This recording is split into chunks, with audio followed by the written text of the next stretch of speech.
네, 오늘도 주님 안에서 승리하는 복된 하루가 되시기를 간절히 축원을 드립니다. 친하고 가깝게 지내던 국수와 칼국수가 있었습니다. 그런데 어느 날 이 둘 사이에 조금 갈등이 생기기 시작하더니 둘이 싸우게 되었는데, 등치가 있는 칼국수가 국수를 두들겨 팼습니다. 그러자 억울한 이 국수가 집에 가서 엄마에게 이야기합니다. 엄마, 칼국수가 날 때렸어. 화가 난 국수 엄마가 그 아들 국수를 데리고 칼국수 집에 갑니다. 따지기 위해서죠. 근데 마침 가는 길에 지나가다가 라면을 만나게 됩니다. 그런데 갑자기 이 국수 엄마가 지나가는 라면의 멱살을 붙잡더니 이렇게 얘기합니다. 야, 내가 파마하면 내가 모를 줄 알았어? 라고 이렇게 이야기합니다. 가끔 우리는요, 물론 잘 아는 사이인데 뭐가 하나 모습이 바뀌어도 그 사람이 완전히 바뀌고 달라진 것들을 알아보지 못할 때가 종종 있습니다. 늘 우리는 똑같은 것 같은데 내 모습이, 혹은 또 내 모습에서 달라진 어떤 그 모습이 다른 사람들이 어떻게 느낄지 우리는 물론 기대감도 같지만 또 그것을 잘 알아채지 못하는 경우도 분명히 있을 수 있습니다. 여러분, 우리가 이 땅 가운데 그리스도로 살아가고 있습니다. 그럼 내 모습이 다른 사람들이 믿지 않는 사람들 가운데 혹은 세상 가운데는 어떤 모습으로 비춰지고 있을까요? 제가 지난주에 기독교 윤리의 탁월성에 대한 첫 번째 이야기를 드렸는데, 그 내용의 핵심은 이 기독교의 윤리가 혹은 말씀이 우리 가운데 거울의 역할을 한다는 거예요.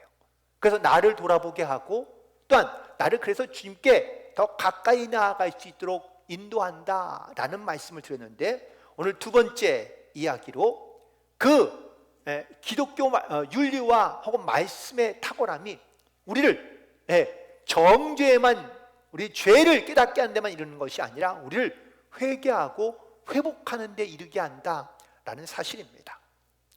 그래서 이 기독교의 윤리, 하나님의 말씀은 우리 가운데 있는 본성이 무엇인지를 깨닫게 하는데, 우리 하나님의 형상대로 지음받았잖아요. 그 형상대로 지음받은 그 모습을 우리가 회복하게 하는 데 이르게 한다라는 사실인 것이죠. 끊임없이 우리는 하나님과 멀어지려 합니다.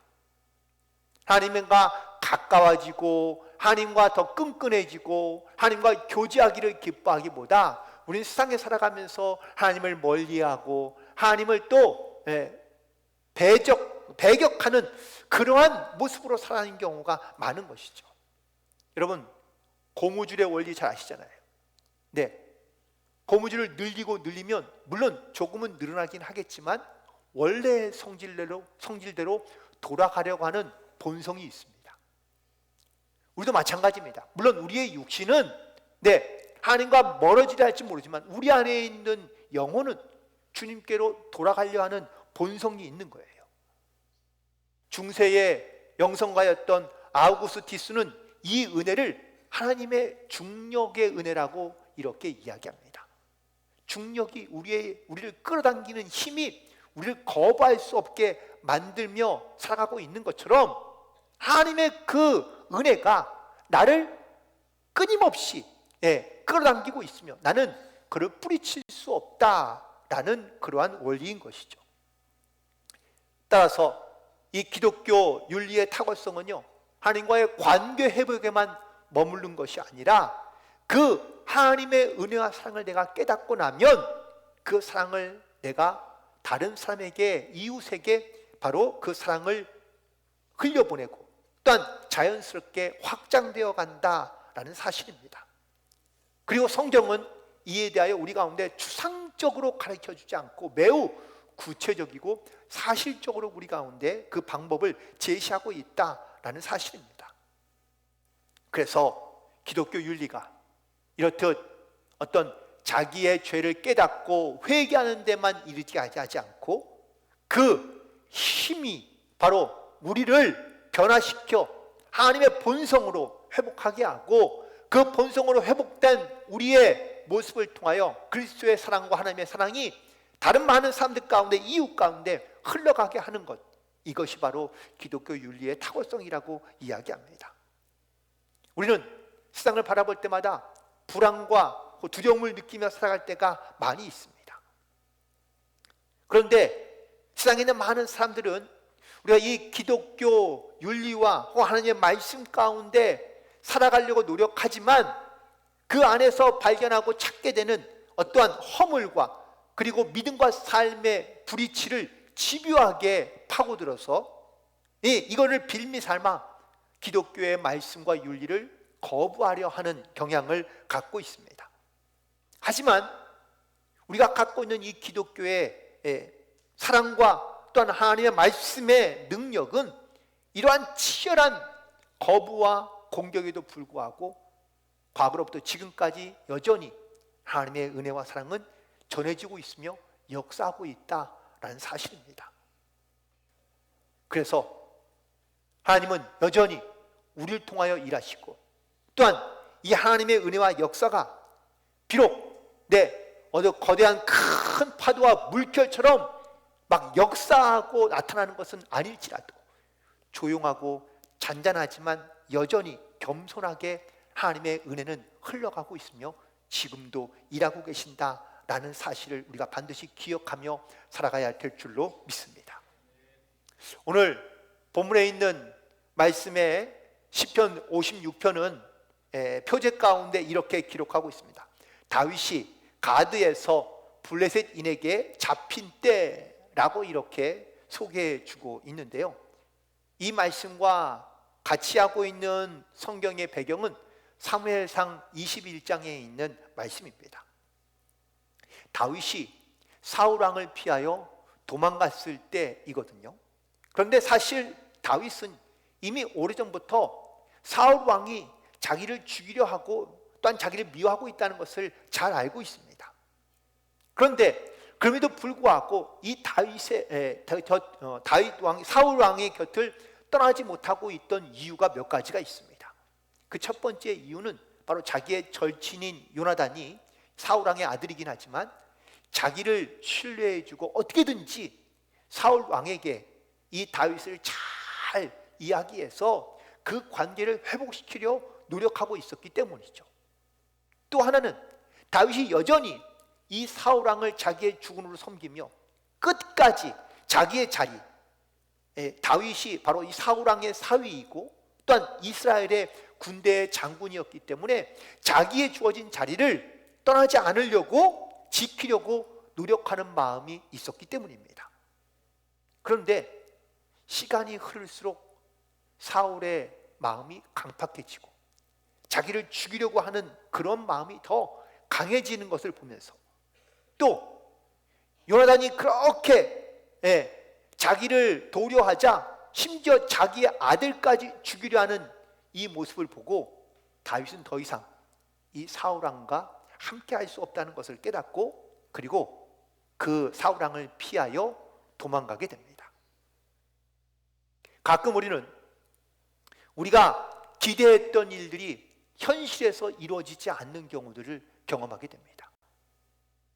그러면 기대와 다른 현실 속에서 우리는 낙심하고 낭망하게 되는 경우가 많습니다.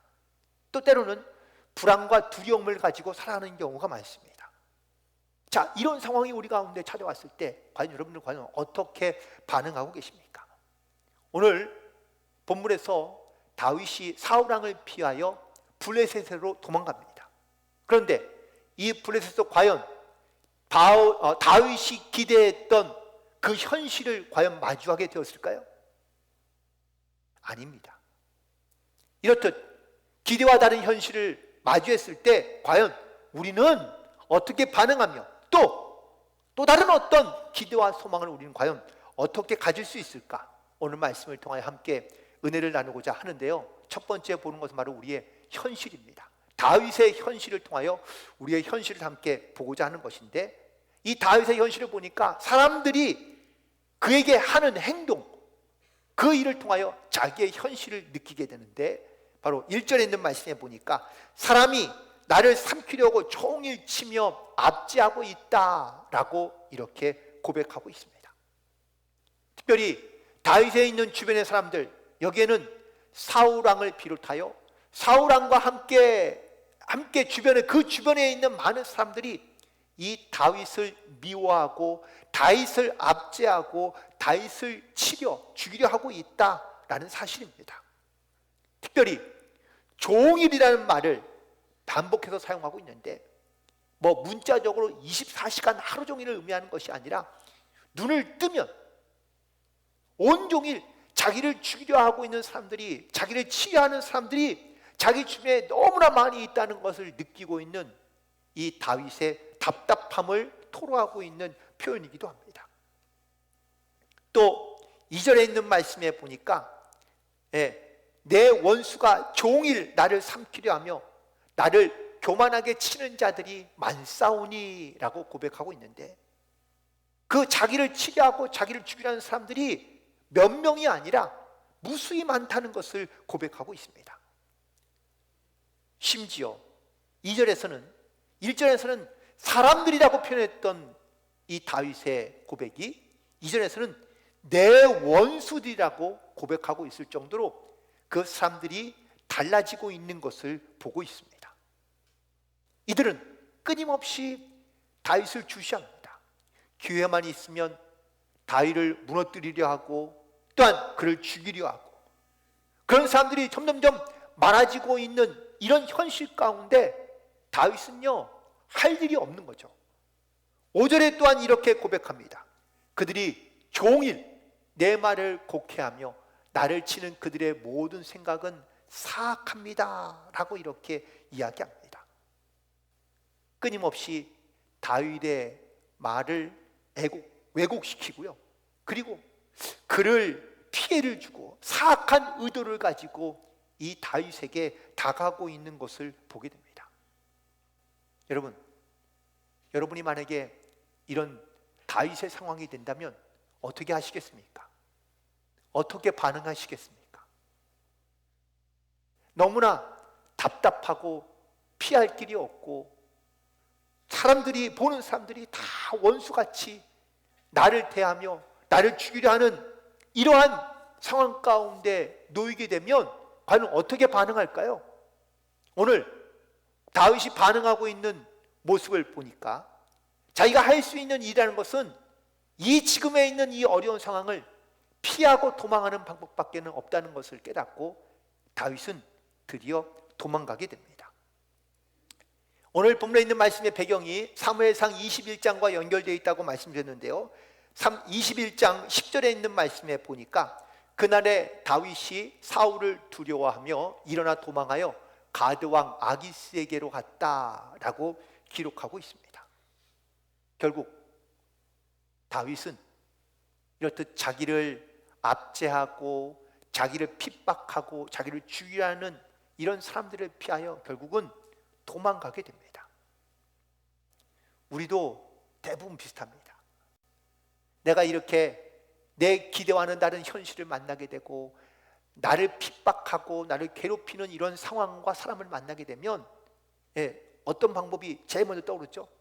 그래, 내가 그냥 피하고 말지, 내가 떠나고 말지 라고 생각하며 그 자리 혹은 그 상황과 그 현실을 피하여 도망하는 경우가 대부분입니다. 또 하나 우리의 방법은 도움을 구하는 방법이 있습니다.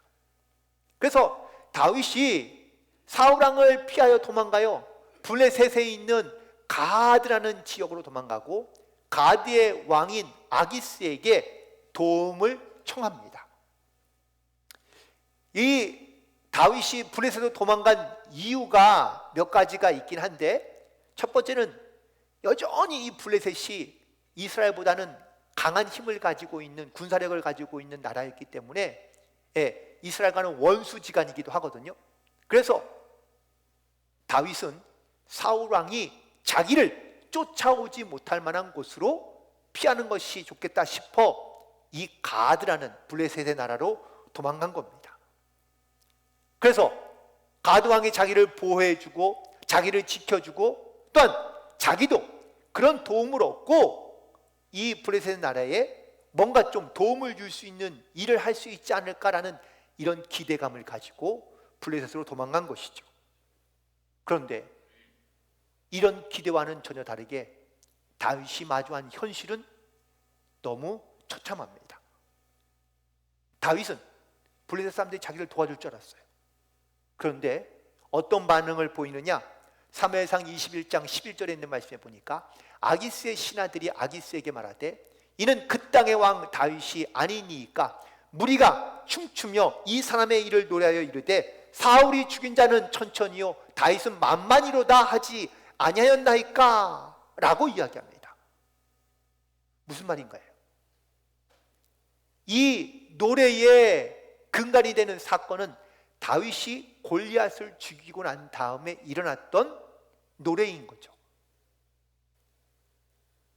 여러분, 골리앗의 고향이 어딘 줄 아세요? 바로 오늘 이 지명에 등장하고 있는 가드입니다. 즉 다윗이 골리앗의 고향인 가드로 도망간 거예요. 다윗은 미처 몰랐던 겁니다. 자기를, 물론 세월이 꽤나 지났으니 자기를 누가 알아볼 수 있을까라고 생각했는데 그곳에 가니까 거기 있는 사람들이 다 다윗을 알아본 겁니다. 골리앗을 죽였던 그 다윗인 것을 알아보니 어찌 그를 우리가 받겠습니까? 그를 살려두면 안 됩니다 라고 이야기하는 겁니다. 여러분, 엎친 데 덮친 격으로 이 다윗이 피신한 곳이 오히려 자기를 미워하고 자기를 죽이라는 사람들로 가득 차 있는 호랑이의 속으로 들어간 거랑 똑같은 겁니다. 자, 그러면 여기서 이 상황을 어떻게 헤쳐나가면 좋을까요? 방법은 물론 여러 가지가 있을 수 있겠지만 다윗이 선택한 방법은 그래서 미친 척하는 거였습니다. 사무엘상 21장 13절에 보니까 그들 앞에서 그의 행동을 변하여 미친 채 하고 대문짝에 그적거리며 침을 수염에 흘리며 라고 기록하고 있습니다. 여러분, 결국은 다윗이 선택한 인간적인 방법의 맨 마지막은 미친 겁니다. 가끔은 정말 내가 기대하지 못했던 현실, 내가 기대가 가득했다가 실망으로 가득하고 나면 사실 그 마음에 그런 고통과 아픔으로 인하여 미칠 것 같은 생각이 들 때가 많이 있고요. 미치지 않고는 그 상황을 내가 빠져나오지 못할 만큼 고통스러움을 느끼는 경우가 많이 있습니다. 대부분 이런 현실을 마주하게 되면 우리의 반응은 이런 다윗이 선택했던 그런 방법과 크게 다르지 않는 방법으로 살아가는 경우들이 대부분입니다. 다윗이 미친 척하면서 과연 무슨 생각을 했을까요? 어떤 마음이 들었을까요? 사람을 바라보고 또한 상황을 탓하다가 결국은 자기가 미친 척하며 그리고 돌이켜 올 수밖에 없는 자기의 모습을 보면서 다윗은 후회했을지 모릅니다. 이때에 이 두려움에 사로잡혀 있을 그때에 오늘 시편에서 다윗은 하나님을 바라보기 시작합니다. 그래서 이 현실 속에서 그가 하나님을 향한 새로운 기대를 갖기 시작하는데 1절에 있는 말씀을 다시 보시면 그가 사람을 보지 않고 하나님을 바라보며 하나님이여 내게 은혜를 베푸소서 라고 이렇게 하나님 앞에 기대하고 또한 기도하고 있는 것을 고대하고 있는 것을 보게 됩니다. 현실은 분명 하나님의 은혜를 기대할 수 없는 상황입니다.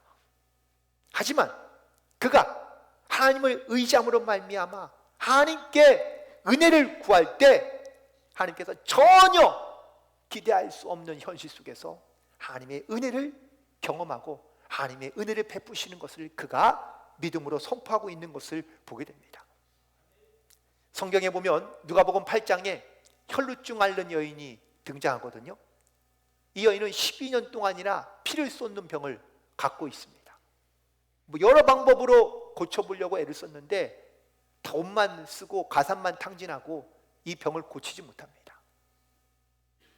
결국 기대가 이루어지지 않는 현실을 보면서 이 여인은 낙심하고 낭망하게 됩니다. 그런데 그 상황 속에서 예수님의 이야기를 듣습니다. 예수님의 이야기를 듣자 그녀에게 이 현실 중에서도 자기가 소망이 있다는 것을 깨닫고 예수님을 만나면 고칠 수 있겠구나 싶어서 예수님을 만나러 갑니다. 그런데 예수님을 만나기가 쉽지 않습니다. 사람들이 너무 많아가지고요, 예수님 앞에 나아갈 수가 없는 겁니다. 자, 이런 현실을 마주하게 되자 이 여인도 낙심하게 됩니다. 그런데 그 현실 속에서 이 여인은 새로운 기대를 갖게 됩니다. 뭐죠? 예수님의 옷자락만 만져도 나을 수 있다. 이런 믿음을 갖게 되자 예수님이 지나갈 때 예수님의 옷자락을 만집니다. 어떻게 됐을까요? 병이 나은 줄 믿습니다. 결국 그 현실 속에서 하나님을 향한 믿음을 가지고, 하나님을 의지하는 믿음을 가지고, 하나님의 은혜를 구하는 믿음을 가지고 예수님의 옷자락을 만졌을 때 그 여인의 병이 낫게 되고 예수님은 그 여인의 믿음을 칭찬하시게 됩니다. 사랑하는 성도 여러분, 우리가 현실을 보고 상황을 보면 믿음이 무너지고 기대가 무너지고 그러면서 낙심과 낭만 가운데 살아가기 쉽습니다. 그때에 여러분, 사람과 세상을 보고 상황을 보는 것이 아니라 하나님을 바라보며 하나님의 은혜를 구하고 믿음으로 담대히 나아갈 때 하나님의 큰 은혜를 경험하는 놀라운 믿음의 역사가 있게 되기를 주님의 이름으로 간절히 축원을 드립니다. 그리고 두 번째는 주님을 의지하리이다 라고 선언하며 또한 선포하고 선택하고 있는 것을 보게 됩니다. 특별히 오늘 본문에 있는 말씀 속에서 사람과 하나님을 대조해서 고백하고 있습니다. 사람은 자기를 죽이려 하고 자기를 힘들게 하고 자기를 고통 가운데 몰아가지만 하나님은 나에게 은혜를 베푸시고 나와 함께 하시고 나를 위로하시고 또한 나에게 새 힘을 주신다라고 고백하고 있는 거예요. 우리도 이런 상황을 자주 경험할 수 있습니다. 우리가 사람을 생각하고 사람을 의지하면 실망하기 쉽고 낭망하기 쉽고 또한 우리의 믿음을 잃어버리기 쉽습니다. 하지만 우리가 하나님을 의지하면, 내가 하나님과 함께하면 하나님이 나를 도우시고 역사해 주신 줄을 믿습니다. 여러분, 믿음이란 선택입니다. 내가 믿습니다라고 하는 그것만으로 우리가 살아가는 것이 아니라 내 믿음에 대한 선택으로 행하며 나아가야 된다라는 것이죠. 다윗은 사람을 선택하는 것이 아니라 하나님을 믿기로 선택하고 하나님을 의지하며 나아가기 시작합니다. 그러자 하나님께서 그의 믿음대로 행하시고 역사하시는 줄 믿습니다. 그런데 이 믿음을 잃어버리면, 이 믿음의 선택을 우리가 하지 않으면 우리가 낙심과 낭만과 실패 가운데 현실을 부정하면서 살다가 결국은 그 두려움 가운데 빠져 헤어나지 못하는 경우가 많이 있는 것을 보게 됩니다. 제가 라스베가스에서 목회할 때 그 밤중에 어느 전화를 받았는데, 그런데 밤중에 오는 전화는 목사님들이 별로 좋아하지 않습니다. 왜냐하면 대부분 다 안 좋은 소식이지 좋은 소식이 별로 없거든요. 그래서 밤중에 오는 전화를 받았는데, 그런데 전화해서 그 대화하시는 분이 말을 않는 거예요. 그래서 제가 몇 번 여보세요, 여보세요, 말씀하세요. 그런데 나중에서야 이제 자기의 이야기를 하는데, 그 여자분이 인생을 포기하고 사람으로부터 받은 배신감에 너무 세상에 살기 싫어서 그래서 수면제와 권총을 놓고 죽기로 작정하고 있다가 마침 신문에 저희 교회 광고 난 걸 보고 저에게 전화한 거예요. 그래서 이제 통화를 하게 되었는데, 사람을 생각하고 사람에게 받은 이 실망으로 말미암아 낙심하게 되니까 그러니까 세상을 살 맛이 없는 거죠. 근데 그 자기를 실망을 준 사람이 바로 자기의 가장 가까운 자기의 형제이고 또 자기의 동생이고 또 가장 믿을 만한 그런 사람인데, 배신을 받고 나니까 이게 너무 낙심돼서 살기가 싫은 거예요.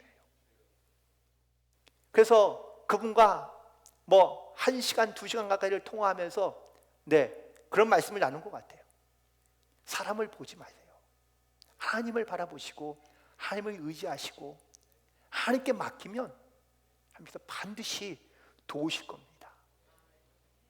그런 대화를 나누고 그리고 그렇게 전화를 끊고, 물론 믿음으로 권면하고 기도해드리고 끊었는데 그 후에는 어떻게 됐는지 아주 저도 모릅니다. 전화를 받은 적이 없어서 다시 한번. 사랑하는 성도 여러분, 우리가 이런 사람을 보고 사람을 믿다가 낙심하고 실패하고 우리가 두려움 가운데 실망 가운데 살아가는 경우가 얼마나 많습니까? 그래서 오늘 본문에도 다윗은 사람을 보지 않고 하나님을 믿기로 선택을 하고 그리고 하나님만 의지하며 믿음으로 나아가는 것을 보게 됩니다. 오늘도 우리는 이런 주님을 의지함으로 주님을 바라봄으로 믿음으로 선택하여 하나님 앞에 나아가는 우리 모두가 되기를 간절히 소망합니다. 그리고 세 번째는 오늘 말씀 가운데 10절에 보니까 내가 하나님을 의지하여 그의 말씀을 찬송하며 여호와를 의지하여 그의 말씀을 찬송하리로다 라고 고백하고 있습니다. 여기서 찬송한다는 이 말은 내가 하나님을 찬양한다라는 뜻도 있지만 또 다른 의미는 내가 자랑한다라는 의미도 있습니다. 여러분, 어떨 때 혹은 또 무엇을 자랑하고 싶으십니까? 내가 잘된 것, 좋아하는 것, 또한 나를 즐겁게 만드는 것, 우리는 그것들을 즐거워하고 찬양하고 그를 자랑하게끔 되어 있죠. 오늘 본문에서 다윗이 하나님을 자랑하고 싶은 것은 과연 무엇일까? 내가 사람을 의지했을 때는, 사람을 바라봤을 때는 실망과 낙심뿐이었는데 내가 하나님을 의지하고 나니 하나님 나에게 이렇게 행하셨다라는 것을 자랑하고 싶은 거예요. 오늘 다윗이 자랑하고 있는 것은 바로 내가 행한 일을 자랑하는 것이 아니라 하나님이 행하신 일을 자랑하고자 한다는 사실입니다. 이렇듯 현실을 바라봤을 때 낙심과 낭망, 사람을 바라봤을 때 받았던 실망으로부터 그가 하나님을 의지하여 하나님을 바라봤을 때 그에게 주셨던 하나님의 놀라운 은혜, 그 현실에서 다시 새로운 기대를 갖게 되는 그러한 믿음의 고백으로 나아가게 됐을 때 다윗은 기뻐하며 하나님께 찬양하며 또 하나님을 자랑하는 삶을 살아가게 된 줄로 믿습니다. 우리는 나를 두렵게 만드는 현실 속에서 우리는 하나님을 의지하지 않고 또한 믿음으로 선택하여 주님 앞에 나아가기가 쉽지 않습니다. 또한 내 안에 이런 하나님의 은혜를 우리가 알면서도 때로는 그 은혜를 우리가 인정하지 아니하고 그리고 하나님을 자랑하지 못하며 살아가는 경우가 많이 있습니다. 하지만 우리가 기대했던 것들이 확신으로 다가오게 되고 또한 이 확신이 현실로 우리 가운데 찾아오게 되면 하나님의 개입하심을 우리가 믿음으로 깨닫게 되고 또한 그 달라진 현실 속에서 우리가 하나님을 자랑함으로 나아갈 수 있게 될 줄로 믿습니다. 오늘 본문에서 함께 읽지 않았지만 11절에 있는 말씀에 다윗이 이렇게 고백합니다. 내가 하나님을 의지하였은즉 두려워하지 아니하리니 사람이 내게 어찌하리이까 라고 선포하고 있습니다. 물론 우리를 두렵게 만드는 사람이 있고 혹은 현실이 있을 수 있습니다. 하지만 이 오늘 본문에 있는 다윗의 고백처럼 사람이 내게 어찌하리까 라는 것은 단순히 사람만이 아니라 이 현실이, 이 상황이, 이 문제가 나를 어찌하겠는가 라는 이러한 담대한 믿음의 고백입니다. 하나님이 함께 하시면, 내가 하나님을 의지하면 하나님께서 나와 함께 하시고 나를 도우시면 내가 더 이상 두려워하지 아니하리라. 내가 사람으로 말미암아 내가 더 이상 실망하지 않겠다라는 이런 믿음의 고백을 가지고 선포하는 믿음의 고백입니다. 말씀을 정리하면서 우리는 현실 속에서 우리가 기대했던 일들이 이루어지지 않을 때 우리는 실망하며 낙심하는 경우가 많습니다. 혹은 내가 사람을 의지했다가 내가 낙심하는 경우도 얼마나 많은지 모릅니다. 때로는 살아가면서 여러 가지 많은 일로 인하여 두려움을 느낄 때가 있습니다. 그런데 그것은 하나님이 부족해서가 아닙니다. 내 인간의 연약함과 부족함과 나의 욕심 때문입니다. 때로는 나를 두렵게 하는 사람이 있을 수 있고 나를 두렵게 하는 일들이 우리 가운데 일어날 수 있습니다.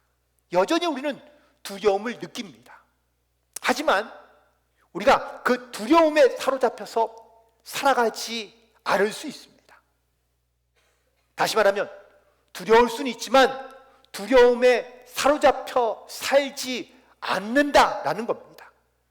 왜냐하면 그 두려움은 있지만 그 두려움 속에서 내가 하나님을 의지하고 또한 하나님께서 우리 가운데 일하시고 역사하시는 것을 내가 믿음으로 확신하기 때문입니다. 그리고 그 믿음의 확신을 가지고 우리는 하나님의 은혜를 증거하며 자랑하며 살아갈 수 있는 믿음의 증인으로 이 땅 가운데 살아갈 때 내 기대와 내 현실은 전혀 다른 어떤 모습을 우리 가운데 다가올 수 있지만 우리 하나님을 의지함으로 또한 주님의 은혜와 역사하심을 내가 믿음으로 말미암아 오늘도 우리는 하나님의 크신 그 역사들을 증거하며 자랑하며 또한 고백하며 살아가는 담대한 믿음으로 승리하는 모든 성도들이 되기를 간절히 소망하며 이번 남아있는 한 달, 2025년의 한 달을 정말 이 주님의 은혜를 고백하며 증거하는 삶이 되기를 주님의 이름으로 간절히 축원을 드립니다.